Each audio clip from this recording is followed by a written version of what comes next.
रखा। उन्होंने जो कहा कि हम 10 लाख नौजवानों को रोजगार देने का काम करेंगे। साहब 17 महीना में क्यों नहीं, 17 वर्षों में क्यों नहीं रोजगार के अवसर प्राप्त हो रहे थे? ये तेजस्वी प्रसाद यादव जी का विजन है, उन्होंने करके दिखाया।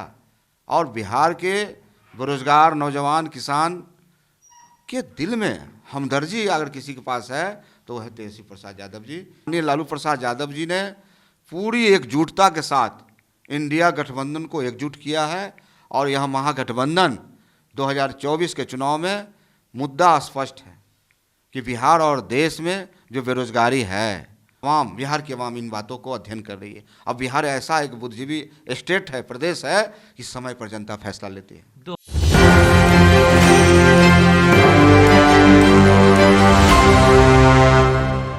नमस्कार, मेरा नाम सदन, आप देख रहे हैं न्यूज़ 24। हमारे साथ बातचीत करने के लिए राजद के प्रधान महासचिव सह विधायक रणविजय साहू हैं। आप लोगों ने एक नारा दिया 17 महीने बनाम 17 साल। तो सुशील कुमार मोदी ने कहा कि ये बताएं कि 17 महीने में कितने अफसरों को बालू माफिया और शराब माफिया ने पीटा और कितने पुलिस वाले को ट्रैक्टर ने कुचला। सुशील मोदी जी को बोलने का कोई नैतिक अधिकार नहीं। भाजपा ने उनको पूरी तरह से साइड कर दिया, पूरी तरह से बेरोजगार कर दिया। अब तो जनता भी उनके पार्टी को बेरोजगार करने वाली है। साहब पूरी दुनिया जान रही है, पूरा देश, पूरा राज्य बिहार जान रहा है कि माननीय तेजस्वी प्रसाद यादव जी ने कथनी और करनी में कोई अंतर नहीं रखा। उन्होंने जो कहा कि हम 10 लाख नौजवानों को रोजगार देने का काम करेंगे।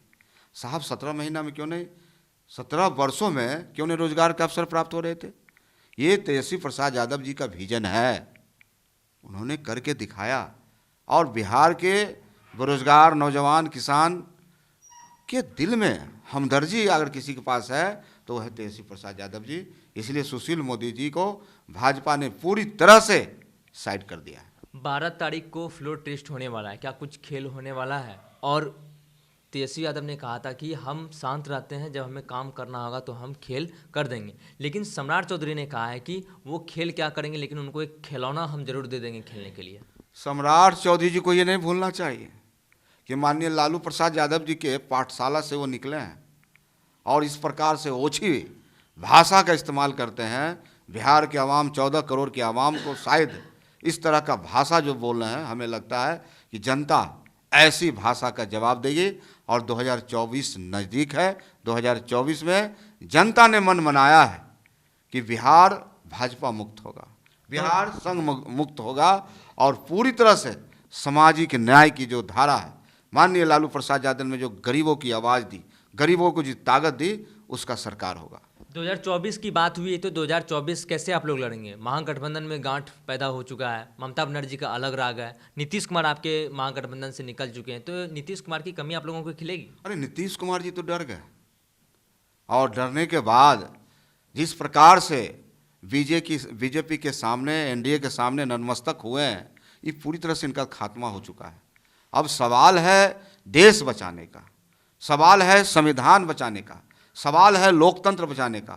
और माननीय लालू प्रसाद यादव जी ने पूरी एकजुटता के साथ इंडिया गठबंधन को एकजुट किया है और यह महागठबंधन 2024 के चुनाव में मुद्दा स्पष्ट है कि बिहार और देश में जो बेरोजगारी है, उस बेरोजगारी को तेजस्वी प्रसाद यादव ने कितनी गंभीरता से लिया है और उनके लिए जो कामें किए हैं, बिहार के अवाम भुलाने वाले नहीं हैं। एक अंतिम प्रश्न है हमारा। 2004 में जिस तरीके से राजद के इतिहास में सबसे अधिक 24 सीटें आई थी, क्या 2024 में उस तरीके की आप लोगों की प्लानिंग है? निश्चित रूप से राष्ट्रीय जनता दल एक कमजोरों की पार्टी है, गरीबों की पार्टी है, और मसीहा के रूप में माननीय लालू प्रसाद यादव जी ने जो गरीबों को आगे बढ़ाने का काम किया है। बिहार में कई ऐसे काम हुए हैं, जाति जनगणना हुआ है, आज अति पिछड़ी जातियों को जो आज़ादी मिली 18% से आज 25% उसकी आरक्षण की गई। दलित भाइयों के लिए, महादलित भाइयों के लिए, पिछड़ा भाइयों के लिए जो जाति सेंसस हुआ है, लोहिया जी ने कहा था जिसकी जितनी आबादी उसकी उतनी भागीदारी। हमें लगता है कि अवाम, बिहार की अवाम इन बातों को अध्ययन कर रही है। अब बिहार ऐसा एक बुद्धिजीवी स्टेट है, प्रदेश है कि समय पर जनता फैसला लेती है। 2004 के नतीजों को 2024 में दोहरा पाएंगे आप लोग? निश्चित तौर पे आज जो हम मुद्दे लेके जा रहे हैं जनता के बीच में, आज देखिए, आप सर्वे कीजिए, नौजवानों के बीच कितना उत्साह है, किसानों के प्रति कितना उत्साह है, बेरोजगारों के प्रति कितना उत्साह है। तो तेजस्वी प्रसाद यादव जी ने वह अपना टैलेंट दिखाया है। 2020 के ही इलेक्शन में एक हेलीकॉप्टर से घूम रहे थे। हमारे प्रधानमंत्री जी 20 हेलीकॉप्टर से नेतृत्व कर रहे थे आम चुनाव में, लेकिन जनता ने फैसला दिया।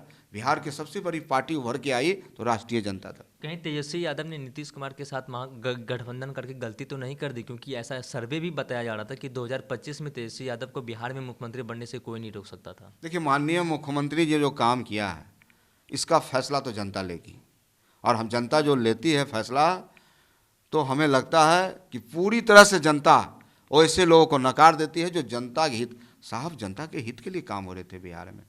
आज बिहार में जो गठबंधन माननीय मुख्यमंत्री जी ने तोड़ा है, तो माननीय नेता ने स्पष्ट करने का काम किया। और आने वाला जो वक्त है निश्चित रूप से राष्ट्रीय जनता दल महागठबंधन एकजुट होकर मुकाबला करेगा।